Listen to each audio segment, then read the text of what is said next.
England continued their dominance against South Africa and they won the Oval Test in an action. It was an action-packed test, folks.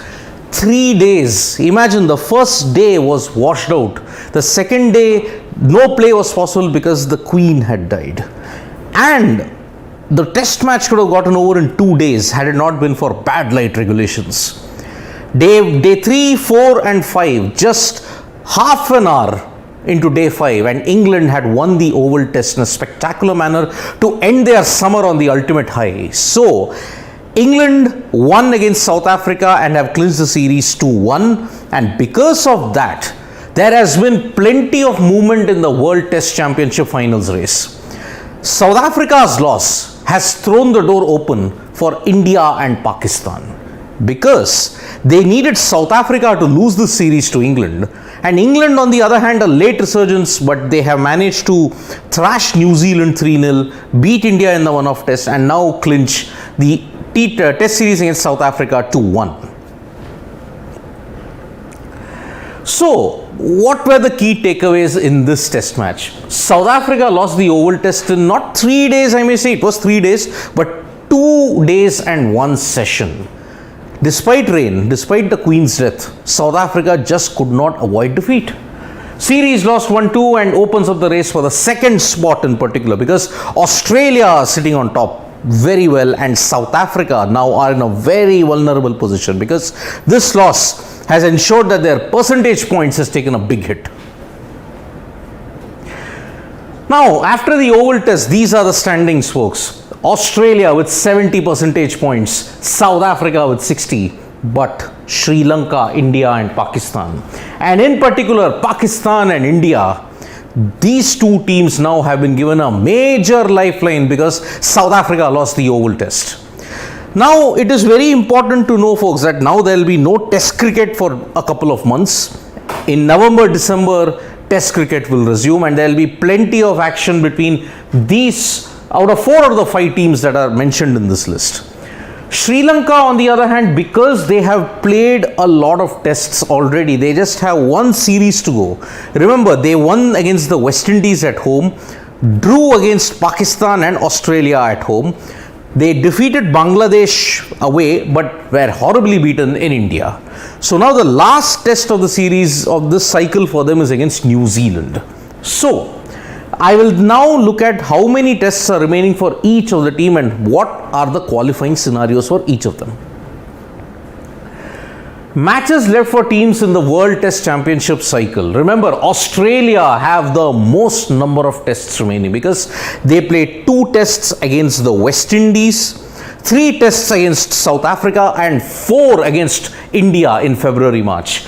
South Africa now, with this loss, they only have 5 tests remaining, 2 against West Indies, 3 against Australia.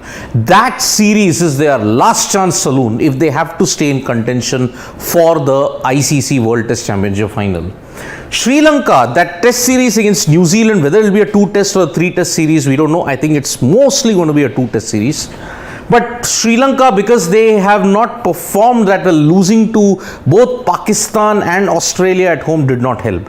Plus, they have lost 2 against India as well. India now, on the other hand, they play 2 tests and against Bangladesh and 4 against Australia. These are the last 2 remaining in that cycle. Pakistan, on the other hand, they have a big advantage because their last 2 series are at home. 3 against England, potentially 2 or 3 against New Zealand. Now, what are the upcoming series in the World Test Championship cycle? Australia versus West Indies, 2 tests in December.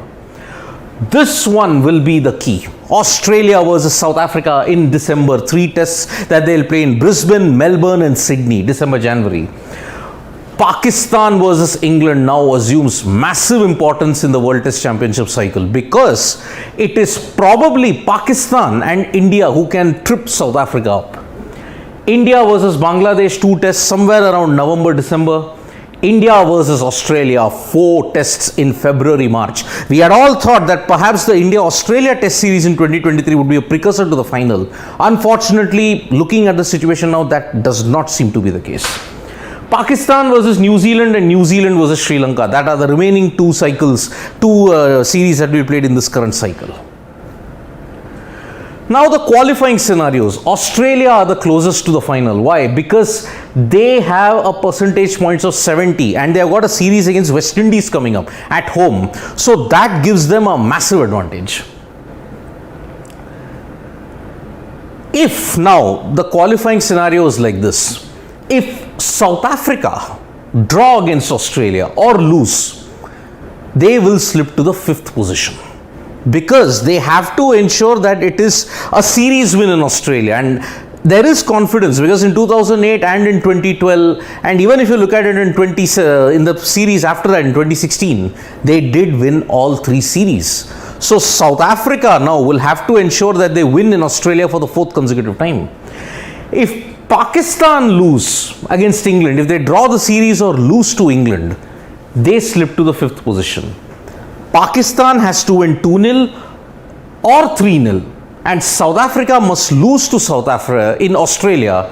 Then and only then Pakistan will be in the 2nd spot. Because if Pakistan win it 2-0, 3-0, and if South Africa lose 1-0, 2-1 or 3-0, only then they will be in the 2nd spot.